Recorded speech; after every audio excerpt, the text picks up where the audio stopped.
a well-conducted interview is a great way to really connect with and encourage the people who are watching you to help grow your audience. And one of the challenge can be how to actually conduct a great interview while doing a live stream. And that's exactly what we're going to be covering on today's episode. We're going to help you learn exactly how to conduct a really great interview and the best way to go about getting more interviews for your show.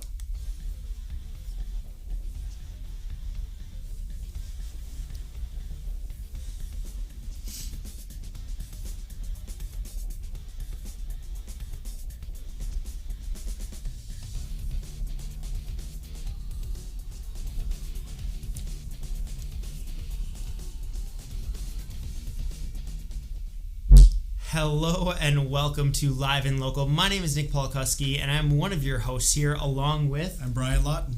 And I am very excited to have you guys here today because Live and Local is a weekly show that is all about helping you grow your local business through live streaming. We're on every single week at 3 p.m. Central Standard Time. And on today's episode, we're going to talk all about how to actually conduct a live stream interview. Right, and so you can invite a variety of guests to support your business, all those ancillary parts that surround your business, the people that are involved in your business or around your business, support your business. So it's an interesting way to, that you aren't just staying in front of the camera having to, conduct all of the content, be, in charge of all the content, Nick, but for those 20 or 30 minutes or however long you go live, but to bring on somebody that can offer some expertise in an area that's related to your business, and it kind of takes the pressure off of you, but it also adds an element of interest and engagement that maybe you wouldn't reach normally. Yeah, absolutely. And I think one thing you see is so many people love podcasts and listen to lots of podcasts because they have those interviews there, because there's multiple people talking. It's a very engaging medium that way. But you don't see that very often in live stream, which I think is a mistake. And I think it's something we're going to see more and more people starting to do, is trying to figure out, okay, how can we do some sort of interview through a live stream? And what we're going to be talking about on today's episode is all how you can do exactly that.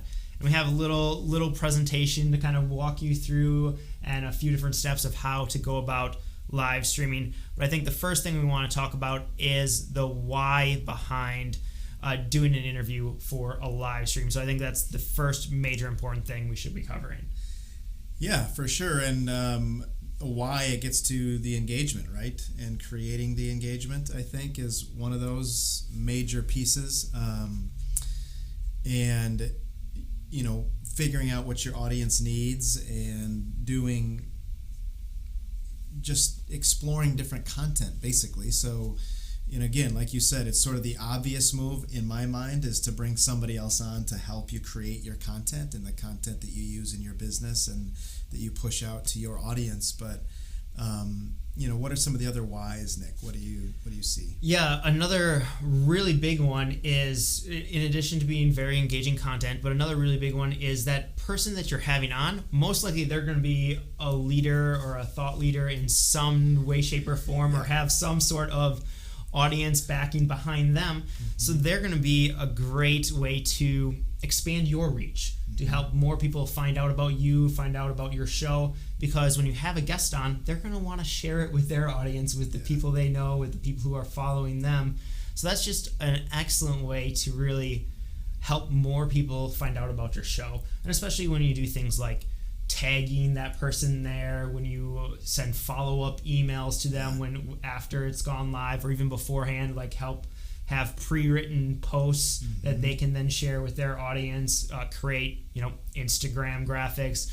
Really what you want to try and do is create as much content around that interview and then give it to your guests so that they can share it in the easiest way possible for them. Yeah, and you're talking about who are the guests and those related businesses. And so some examples of that might be, we've had my industry is real estate. So if you're a realtor with a live show, maybe you have a mortgage person on talking about home buying process and the mortgage process that's related to your industry. So you're providing more value, as you're saying, Nick, to your audience. You're reaching a different audience by, getting into their mortgage business and their clients and their reach. But also you can flip that. So if you're a mortgage person, you can invite the realtor on. Yeah, and so, exactly. this works both ways. And there's all kinds of people around the real estate transaction. There's home inspectors you could bring on that would be interesting, what they find typically as they, are doing home inspections. What are some typical things that come up? What are the costs of home inspections, that kind of thing. Appraisers, how they appraise the value of things. So, that's just real estate, and you could really branch out a lot and have a lot of interesting guests. If you're a restaurant with a live show, the vendors that you associate yourself with, where you're, food sourcing, your menu items, the meats and the produce, and having farmers on or the marketers on that you use, and they can talk about different ingredients or the trends in ingredients. You can see different foods that are becoming popular. Yeah. In different markets. Certainly here in Madison, you see these things on menus. And right. Well, and I know, so I go to a lot of dinners where the restaurant is bringing in one of their the winemaker for one of the wines they have stuff like that. You can do similar stuff like that in interviews. And I know we've talked about this a few different times, but really you just need to kind of think of that kind of 6 degrees of separation from your business. Like, what are all the different people who are semi-connected but not necessarily directly connected, and how can you reach out, connect with them, and bring whoever their audience is or the people connected with that business in and get them to know more about your show, because there's going to be a certain amount of them that are going to connect and going to resonate. Yeah, it can even be a client, really. It can be a past client or something like that could help people understand how your business served them or what the experience was like. Again, relating back to real estate, what really is, breaking down the home buying process. Is it really that, difficult, or debunking some of those myths? Or maybe you're a fitness industry person and you have a client, if you're a yoga instructor or some kind of instructor like that, where you could, bring them in and walk through a class with them, and they could talk about what that feels like and what their experience is with that particular thing. But there's a lot of options when you go, like you say, the 6 degrees around you of bringing value into your live stream and then gaining more reach and more following with it. Yeah, well, and I think that last part that you touched on is key too, is you want to make sure that you're adding extra value. Like, that's what doing an interview with somebody else is going to add extra value to your audience, because you're going to be talking to them. They're going to learn more about kind of things related to your business, your industry.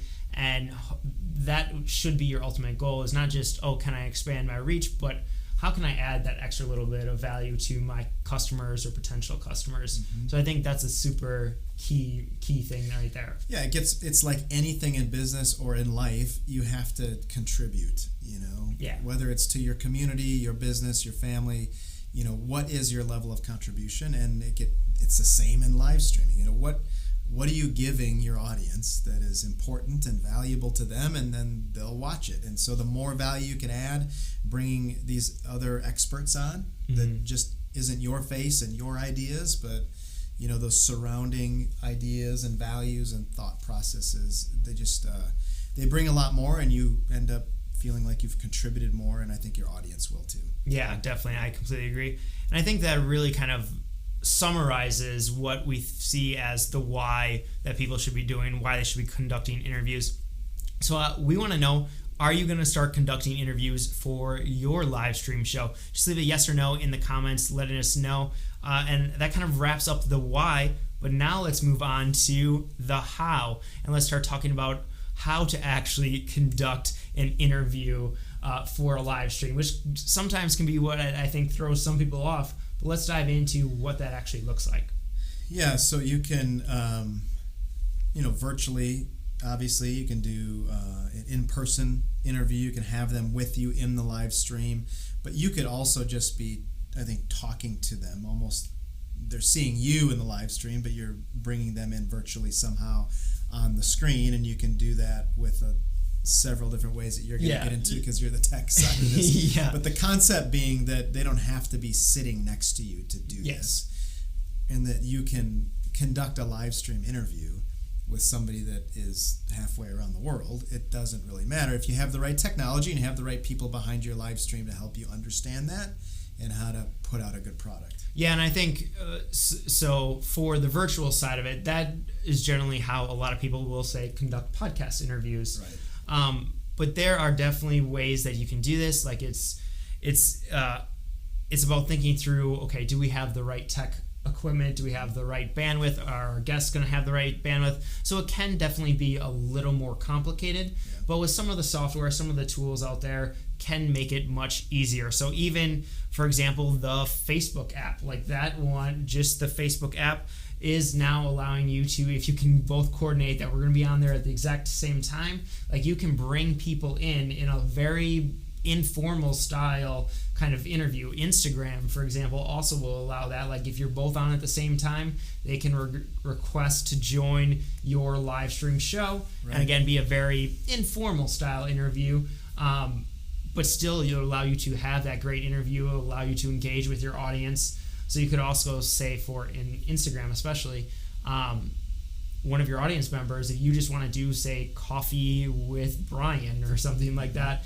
like you just go live on Instagram and then allow your audience members to request and bring them on, have them ask you a question for a little, answer that question with them on there, and then bring somebody else on or like something like that. It's a great way to really engage with your audience. And you can do the same thing on Facebook with the app. But when you start to think about more professional interviews, that's when you're going to want to look to something like, say, Ecamm. If you have a Mac, for example, is the software I'd recommend. Ecamm is going to allow you to have kind of that live interview feel because it'll connect with Skype. You need a decently powerful computer in order to actually make that happen, to make it work right, especially on the Mac side. But it is a possibility. Like you got to be running pretty much nothing but Skype and Ecamm. But it can happen. It can allow that interview to happen in a more professional way, where you could potentially bring in lower thirds, where you could do some graphics, things like that. But then our favorite tool, the one we're using right now, is vMix. Yeah, and that's just a really great way. If you are on a PC, it's PC only. But if you have a PC, you have the right computer, strong enough computer, you can do a really professional interview where you're having multiple cameras, where you can have lots of overlays, where you can do video and all kinds of fun things. And all your guests would have to do is simply go to a URL that you're going to send them, because of vMix has this thing called vMix Call that just allows them from any web browser. They can go to that URL, enter their little passcode, and they can join you virtually and have a high quality, great interview. Again, bandwidth and all that stuff has to come into play, but it's a great way to connect and have that virtual interview. And so the next interview is the in-person one, right? And you can do that over the phone, I suppose, which isn't technically in person, but you can also just have them with you, which is, I think, the most preferable way, because you have two personalities there working the camera, working your live stream. Yeah, and so what you can do, so you'll do this a lot for your podcast. You'll have people come in to the studio and record the podcast right there, because there is, I love these in-person ones when you can actually be in the same physical space as whoever you're interviewing, because they just are so much more dynamic. Like you can read each other's body language. You can know when you should dive in a little bit deeper about a certain question. It just plays so much better as well, I think, than the virtual one. I will always opt for an in-person interview when possible. But let's say you don't have a full studio you can go to. How can you make this in-person interview happen? Well, it could be as simple as, grabbing your phone and just setting it up on a tripod, setting it somewhere, and just going live directly from your phone. Like, to make it a little nicer, I would recommend, have a nice little tripod adapter that you can use. You can also look to bring in something. Actually, you can look, I brought props. You can have a tripod, have a little tripod adapter so that your phone can sit. You can use the back-facing camera, bring another little device so you can read comments. But then I would highly recommend getting some sort of microphone So ones for the phone that I really like now are the Samson Go Mics. So this is, here, let's switch to this camera. This little Samson Go Mic, this is the little pack. It just attaches to the back of the phone, and then there's a little cable that will come out there and connect right to the lightning port or whatever port that you have, and then it comes with a little lavalier body pack. You can also get it with handheld, but it has dual body packs. You can get two body packs for it, which makes it really nice because then you can have that little interview back and forth, which I think is super awesome. So that's a great like low kind of tech way to make that happen. Kind of that next level one, let's move some of this stuff here. Kind of that next level one would be to bring in something like the Mevo Camera. And so this is a camera that is designed to work with an iPhone or iPad. And it allows you to have multiple camera angles. So it's a big 4K sensor, but then it can zoom in and give tight headshots. So like we are doing with an actual camera here, where we go up and close and personal on Brian, and then we switch to the wide shot, and then we go up close and personal on me. Like this is all with cameras that we have here in the room. What the Mevo allows you to do is something very similar. It does it in a slightly different way. You can't get different angles, but you can do tight shots or wide shots, all with this little tiny camera. And it connects to your phone, to your iPad, and it works really well. I was a huge fan of the Mevo, used them for a long time before switching to a more full setup with vMix. So that's just a more dynamic version, a step up, and then you can go to the full production version. Yeah. By either setting up your own full studio like you've been able to do, or hiring somebody to really give you a more full production kind of TV for the masses, which is the way live streaming seems to be headed, when you can get all the graphics and you can get the PowerPoint slides into it, or call to action buttons, and to really start to engage and make live streaming a different level of value and a different level of engagement for your audience. Yeah, and to be honest, especially if you want to be a little bit more mobile in your setup, say go from different location to location, I would definitely start to look at, okay, let's get an actual live streaming company, somebody who does this on a regular basis, because there are always hangups, there's always issues with live. Even production companies will have problems that they have to try and deal with. So unless you're fully sitting in a studio that you can kind of set and forget, then I would think about at least consulting with a live streaming company about how to actually make that setup work. Well, yeah, and as a business owner, I mean, when you started watching this unfold on social media and people would just go live, it was sort of interesting, but I didn't really understand the application of that to business. But as live streaming is making inroads, and as the apps are getting more sophisticated with it, to allow you to promote it as a business and allow you to, all these things, have guests, together, join each other in different social media settings like you were talking about earlier. But I've started to see the more broad picture value of this, and how it can really benefit a large scale number of businesses when they actually want to go to this level of production and really engage and figure out the content they're trying to create in live stream, even though you don't get as many views right away, but just the content that you create. Yeah, well, and just the content, you're going to get lots of views afterwards, like Facebook, YouTube, they're all kind of pushing live to be more prominent. And then you just have that content that you can use in so many different ways.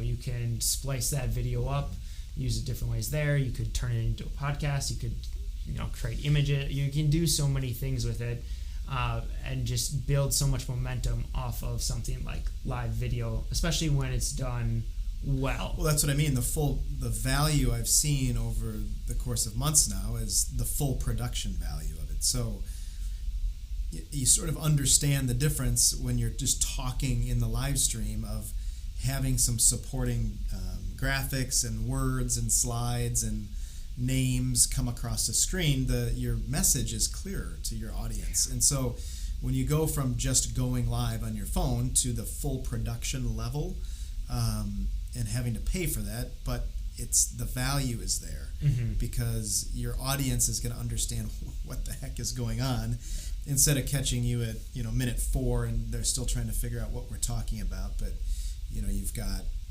words on the screen that are going to help, and your graphics, your branding, and you've got all these things and it super helps. It definitely does. And when you go about it as kind of that top of the funnel, that very strategic kind of piece, like you're going to be able to get more leads in, you're going to be able to get more people in that ultimately become customers and clients, like, which is the goal. Like, that's the reason we're doing.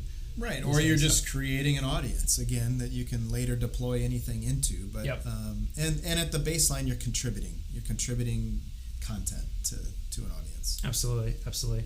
Well, I think that is kind of a brief little overview of the how. So far we've talked about the why, we've talked a little bit about the how, and I want to know from you all, what type of interviews are you going to want to conduct? Are you going to want to do them virtually? Are you going to want to do them in person?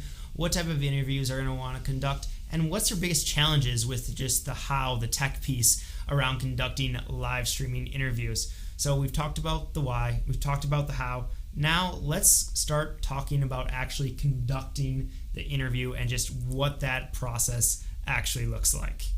Yeah, and this, to me, it gets back to creating any sort of content, whether it's audio form or it's video or it's written.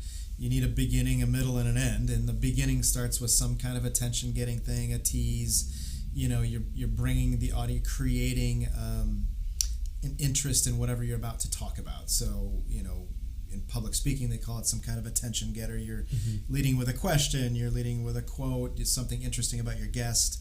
Some sort of tease into that interview of what your audience may be about to learn.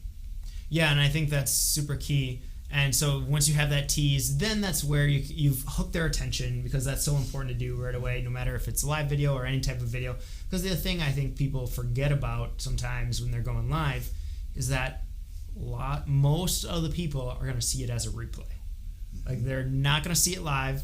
They're going to see it as a replay. Right. So you can't spend your first, half a minute sitting there like, oh, is anyone on yet? Hi, just say hi, just waiting for someone to join. Like, you have to jump into it. You want to hook those people. You want to think about, okay, the start of this needs to be geared towards those replay viewers. Let's tease something, get their interest right away. And then that's when you move into the introduction, the who you are, who your guest is, those kinds of things, what the show is all about if you're doing a regular show. Yeah, your thesis, the purpose of you being live, the purpose, what is it that we're going to learn today? And so having that beginning is very important, introducing the content, introducing the show, the flow, your guest, and then why we're here.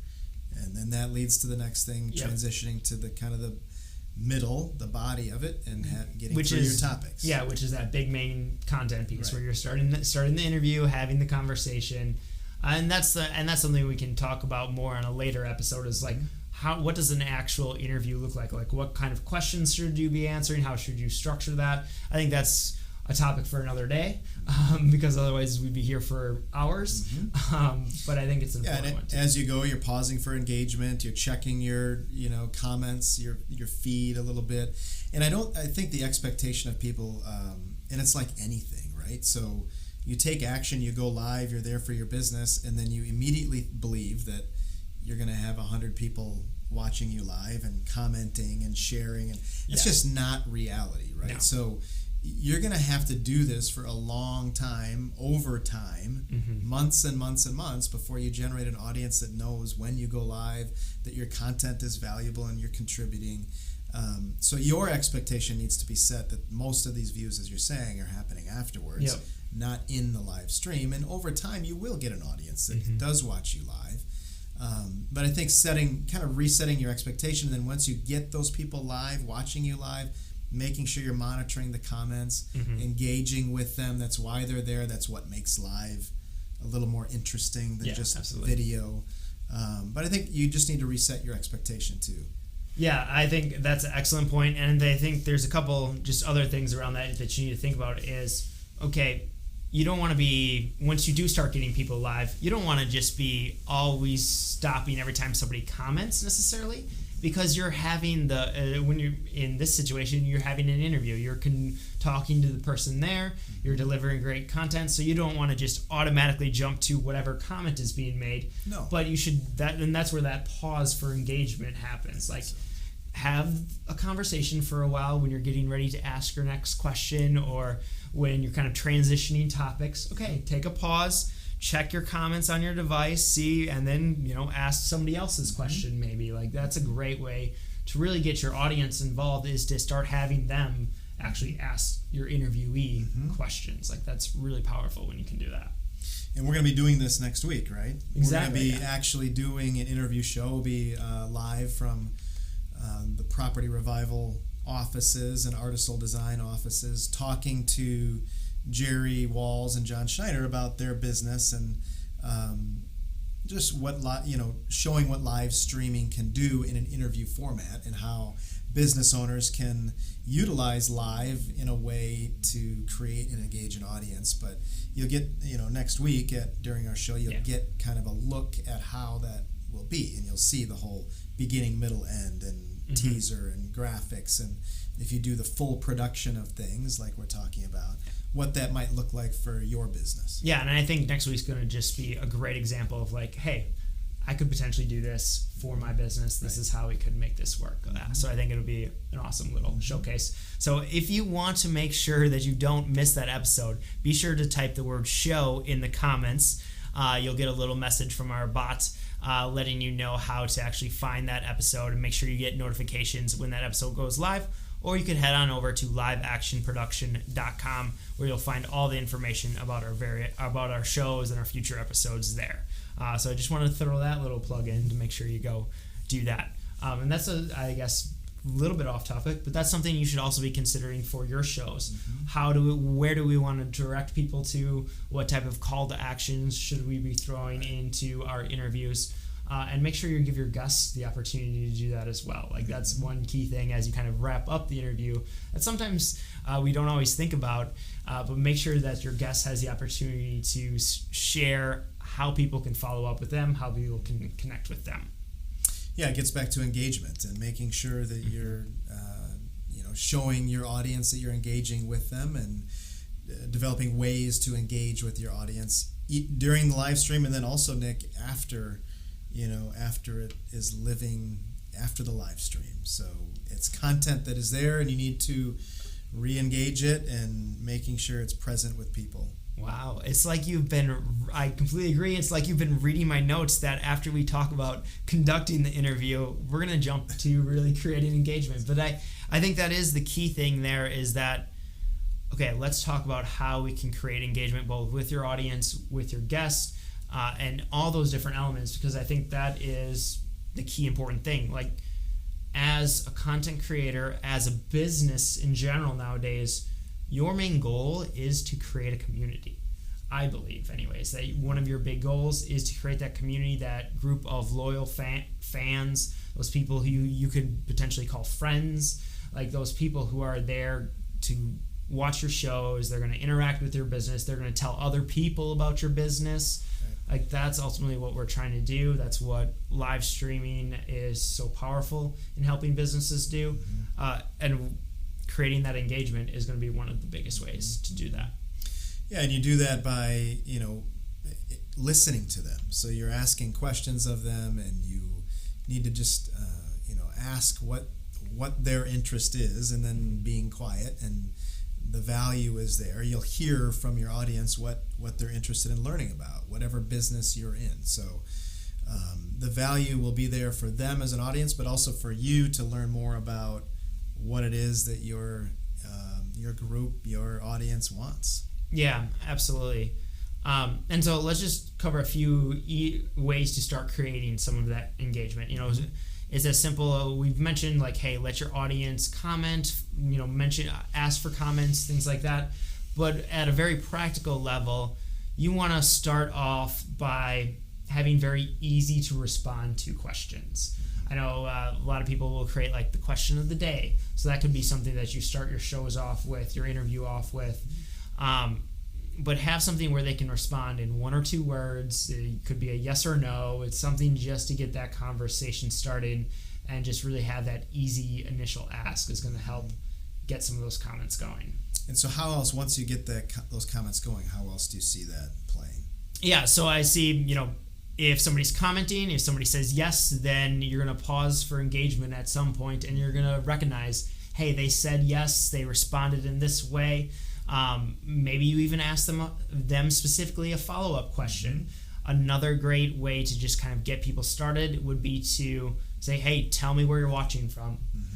Something simple like that. Like that might be a great way, especially if your audience is a little bit broader, not just, your local community. Then you could be like, hey, tell me what city, state you're in, or what's the weather like where you're at, or what are your big weekend plans, or something like that. Something that people are generally more willing to share, and it's easier for them to share, just so you can start getting some of that sharing going.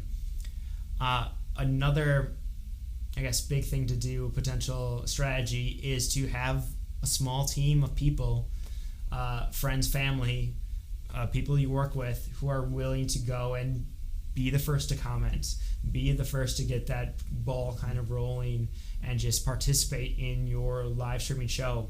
If you know a few people who are doing live shows, like, connect with them and be like, hey, I'll come and comment on your show, watch your show. If you come and comment and watch at least the first few minutes of my show, something like that. And it really is about kind of almost seeding this community building at the very beginning. Yeah, and then just continually asking questions, I guess. And then what about, since most views show up after the live stream, how are you looking to engage them after that?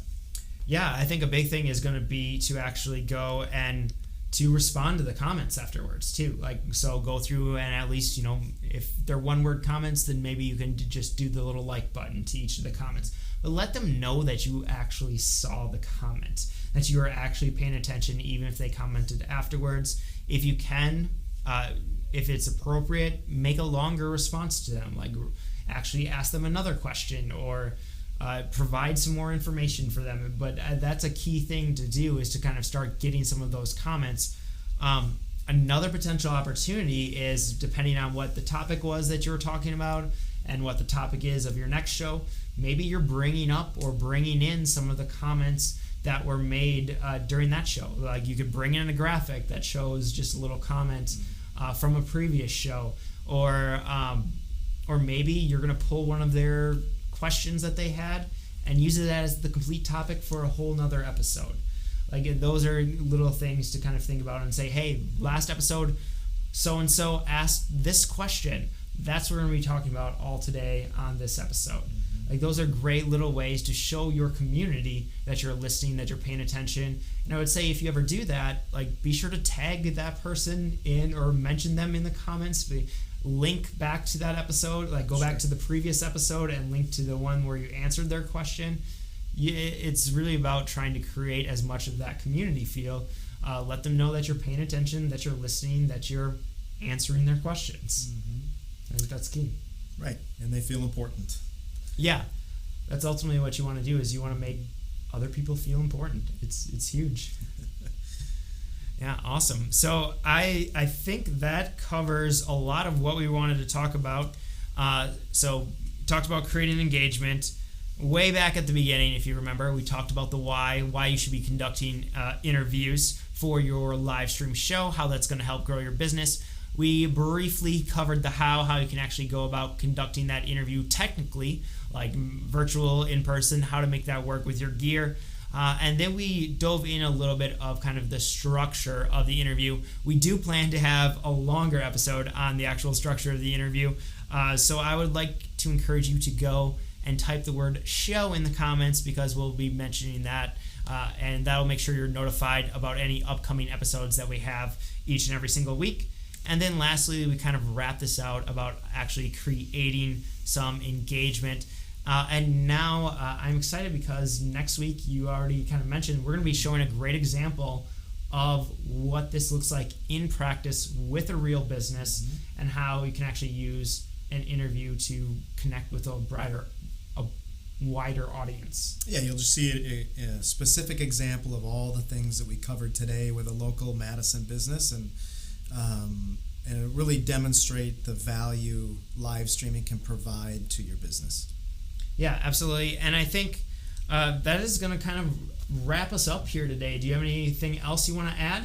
We're good. Awesome. I just want to mention that we are live every single Wednesday at 3 p.m. Central Standard Time. And if you want to know about how to actually get started with your live streaming business or with your live streaming show, simply type the word "get started" in the comments or head on over to liveactionproduction.com/get started. You can get our 5-step get started live streaming guide and find all the great information there. But until next week, it's time to go out, take action, and start streaming.